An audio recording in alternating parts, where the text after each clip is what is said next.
you already seen this slide a long time, so I'll just go forward. I don't want to waste more time on this topic, but hunter-gatherers were there 10,000 years ago. Then crop domestication took place, and there was a revolution in food production with the discovery of Mendel's laws, and plant breeding really took off. And there are other ways also where farmers' markets and supermarket chains came around 1950s. There was hunter-gatherers. The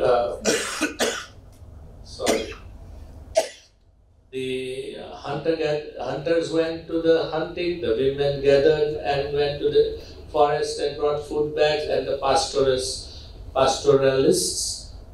took care of the animals.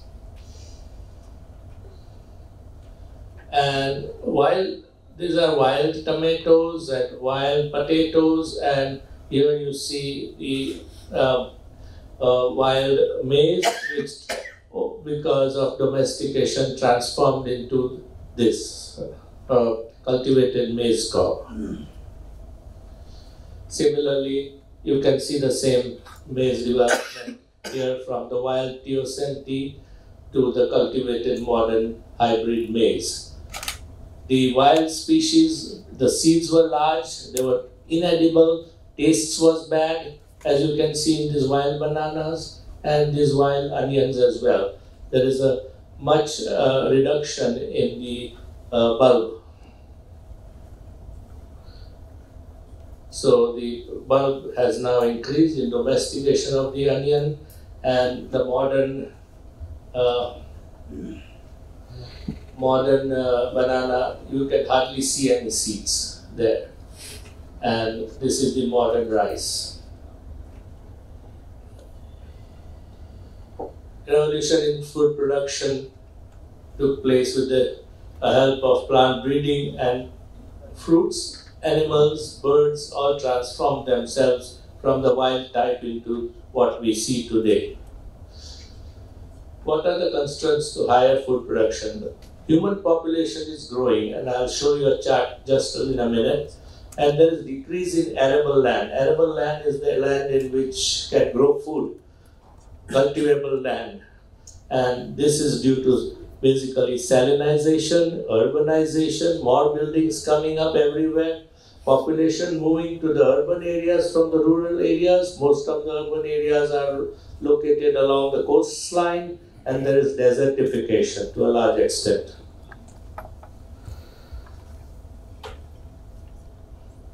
And here is a chart which shows how higher human population and livestock population keeps on increasing in the last 3,600 years. And this is a chart which shows human project.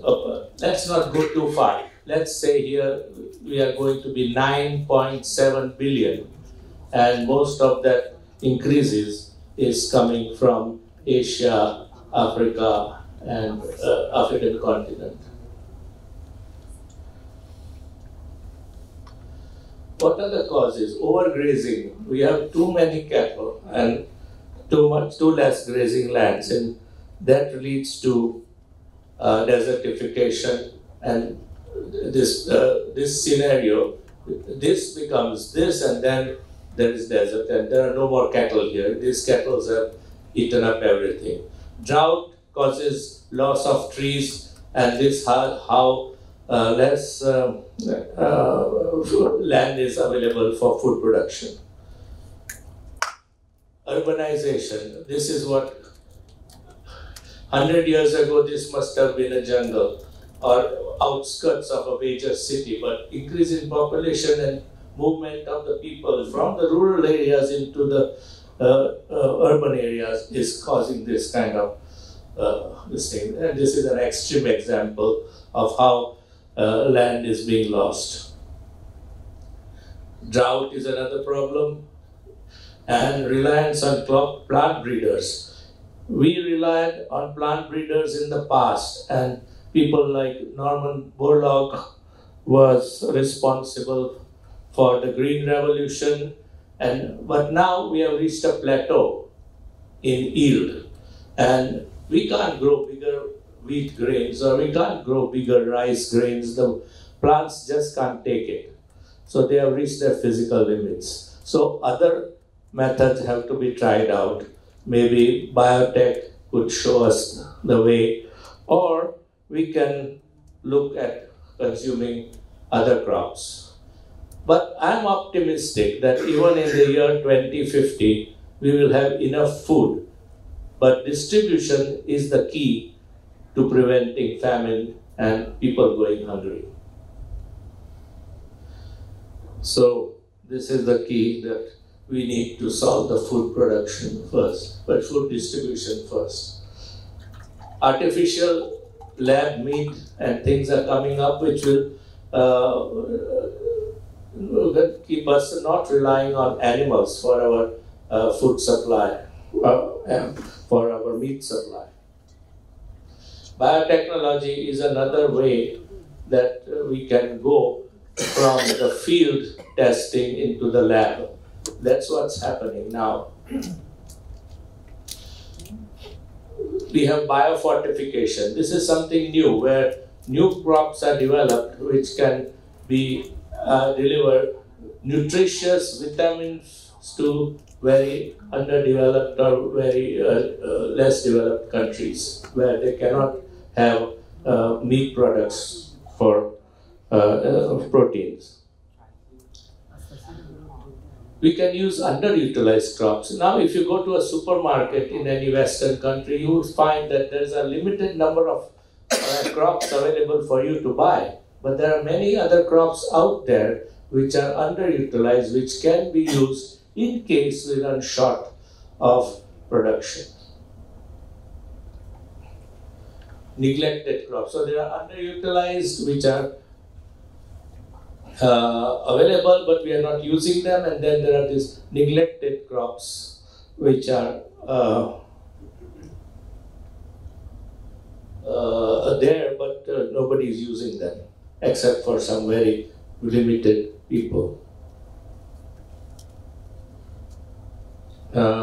In the morning, I think this is an oil palm. Yeah, it's an oil palm. These are not eggs. These are soya bean, kiwi fruit, and buckwheat. Buckwheat is another crop which is underutilized. It is consumed in Japan and some parts of Kashmir, but otherwise people don't know what is buckwheat. They think it's another wheat, but it's not. It's totally unrelated to wheat. And underutilized crops, the crops which are not being used. And recently, millets have become another underutilized crop which has come into vogue now, and everybody is now considering consuming millets. And there are in India about 6, 7 or 8 types of millets, which, if popularized, can grow in less water and can provide good, nutritious food. Then there is quinoa, which you must have heard about. And these are different types of millets. Teff, which grows only in Ethiopia, but is a very good crop which can grow in less water. Excuse me. And there's grains of buckwheat. There's some of the health benefits for millets. And this is one of the very long head millets from northern Nigeria.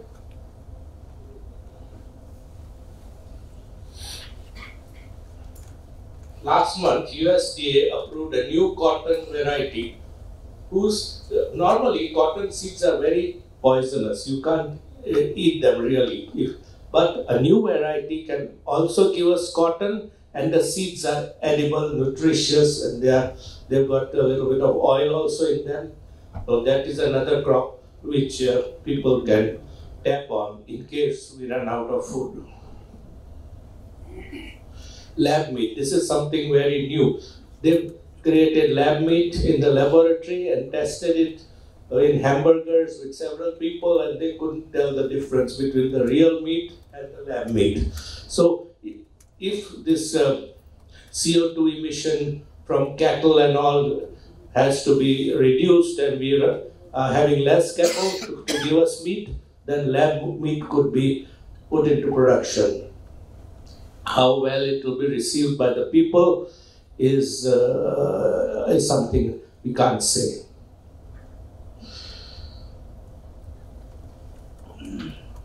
That's about synthetic book. This is a veggie burger. It tastes as good as a hamburger. And if you just develop a taste for it, then you will just eat veggie burgers and you are weaned off the real hamburger.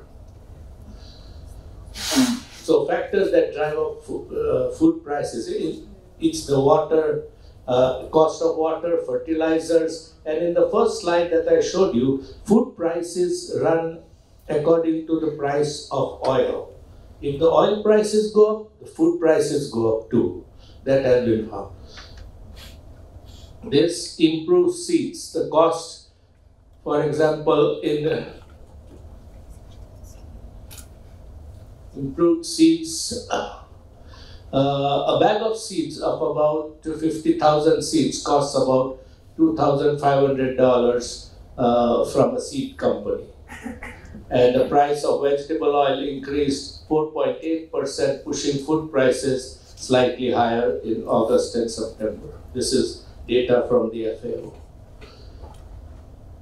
Then now I'm talking about food prices in developing countries where you have higher costs of input, availability of hybrid seeds due to inflation is high, and transport costs increase from farm to market, and there are middlemen also who indulge in profit taking. And there are hoarders, inflation, etc. Another slide from the FAO which shows international food prices and the volatility which exists in the food market.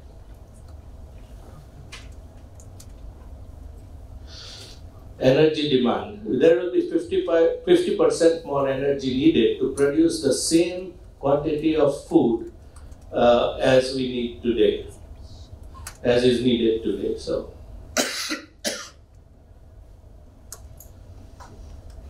diets. Today, in 1960, 1/3 of the people lived in urban areas and 2/3 were in the rural area. But in 2040, this is going to be the opposite. As people move into urban areas and hence unproductive for food, these are not going to farm anymore. So farming will be done just by the remaining 1/3 of the people. But alternative fuels are coming to mitigate the cost of fuel or fossil oils. So there is hope that we have, somebody was saying about ethanol this morning, that their car has got ethanol. And we have cars coming in America which says flexi fuel on the cap, which says you can put in ethanol, you can put in any biofuel, or you can just run it on simple petrol. It will still work, it won't stop. Security is another, food security is another very important aspect. And we need to provide food for 11 billion globally by 21,000 will require intensification of farming at one end, and local issues such as nutritional and dietary diversity will also have to be taken into consideration. Food security, we have two examples which the Irish famine in 1854 resulted in 1 million Irishmen just dying because they didn't have enough food. Other 2 million migrated, mostly to America. And again, that was a problem of distribution because there was enough food in England, but it never got to the Irish. Another example is the 1943 rice famine in Bengal. 1943, World War II was raging, and India was producing rice which was all diverted to the war areas. And although there were people dying of famine, Churchill said, no, war effort takes priority, and many Bengalis died. So again, I'm emphasizing distribution. There is enough food, but it must get to the people who most need it. There is no need to panic. New studies show that human fertility rates are declining in the world's most populous countries. And there is hope that population might not increase at the same level as before. Projections by the UN indicate that world population will stabilize. Nobody knows for sure. But if the distribution is even and rational, we will not run out of food. That is my opinion. Changes in diet to reduce obesity. Many people are now really looking at themselves and going to workouts and running and keeping themselves trim so that they need less food. You must sow crops that require less inputs like water, fertilizer, pesticides and insecticides. Now this comes to the question of GMOs like BT cotton, which doesn't require pesticide or herbicide and hence less inputs. Reduction in post-harvest losses. We have made some progress there. In India, in the past, more than 40% of the crops were lost due to poor storage. Rodents, storing crops in the open. Even there are some people in India who are devoted to the rodents and they keep the rodents with food and water to eat from there. So that kind of things should be reduced. Increases in all aspects of agricultural sector, avoiding wastage, human capital and indigenous knowledge should be encouraged. Technology and science should be encouraged. Sharing markets and trade and institutions and policies. There is a satirist from India who was trying to get protesting about the high price of vegetables, and he is garlanding his wife with okra and tomatoes, saying that these cost more than gold and pearls, so I will give my wife vegetables instead of any real jewelry. He made a good point. And to conclude, and sorry about the delay, these are hunter-gatherers, our two wives are talking to each other and saying that we should have breaks like all people do, and then at least we'll get some paid annual holidays. Those hunter-gathering days, they had no annual holiday. Every day they had to go and hunt, every day they had to go and gather. Okay, so I'll end my talk here. Sorry for the delay. Thank you.